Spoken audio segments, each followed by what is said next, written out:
بسم اللہ الرحمن الرحیم۔ بھائیو دوستو بزرگو،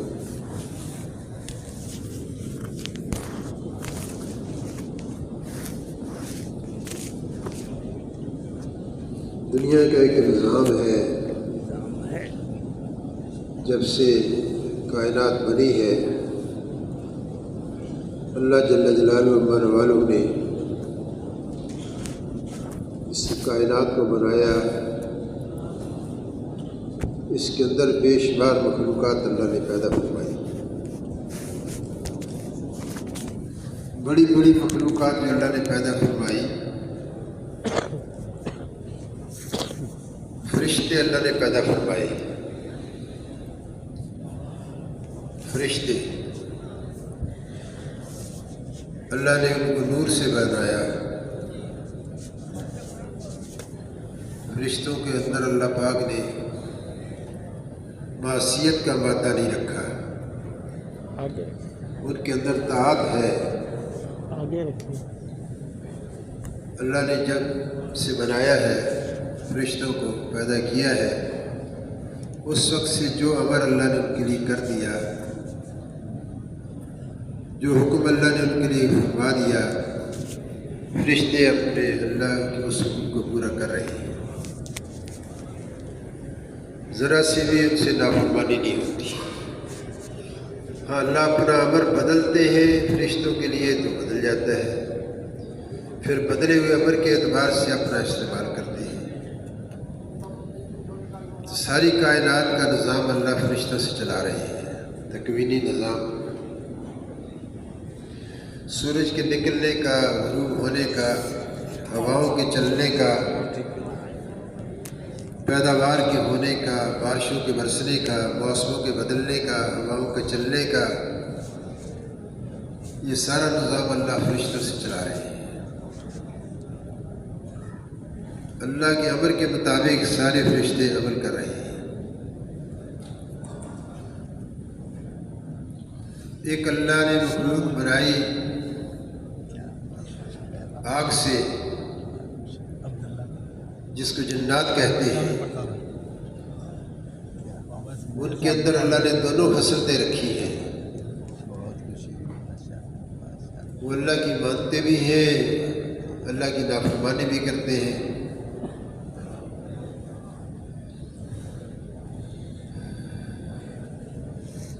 اللہ کی مانتے بھی ہیں، اللہ کی نافرمانی بھی کرتے ہیں۔ شر اور خیر دونوں باتیں ان کے اندر رکھی ہیں، نیکیاں بھی کرتے ہیں، خطائیں بھی ہوتی ہیں۔ انسانوں کی دنیا کے اندر آنے سے پہلے جنات ہی جنات تھے اور فرشتے ہی فرشتے تھے۔ ساری آبادیوں کے اندر، ساری جگہوں پر فرشتے ہی فرشتے اور جنات ہی جنات۔ اللہ رب العزت نے اگلی مخلوق بنائی مٹی سے۔ میں ایک اور مخلوق بنانا چاہتا ہوں۔ فرشتوں نے کہا کہ ہم تیری بندگی اور عبادت کے لیے کافی ہیں۔ جیسے جنات نافرمانی بھی کرتے ہیں، اللہ تیری تابعداری بھی کرتے ہیں، انسان جو بنے گا یہ بھی تیری نافرمانی کرے گا۔ تو فرشتہ آتا ہے مٹی اکٹھی کرنے کے لیے، تاکہ مٹی سے بننے والی مخلوق کا وجود اللہ پاک قائم فرمائی۔ تو مٹی انکار کرتی تھی کہ نہیں، ہم اللہ کی نافرمانی کی جز والی مخلوق نہیں بننا چاہتے ہیں۔ تو آخری فرشتہ آیا، وہ لے کر چلا گیا مٹی۔ اللہ کے حکم کی پرواہ کی، لیکن مٹی کی پرواہ نہیں۔ ساری مخلوقات اللہ نے بنائی، سب کے بنانے والے اللہ ہیں۔ جاندار ہو، بے جان ہو، پتھر ہو، کیڑے مکوڑے ہوں، حشرات الارض ہو، درخت ہو، پہاڑ ہو، سمندر ہو، دریا ہو،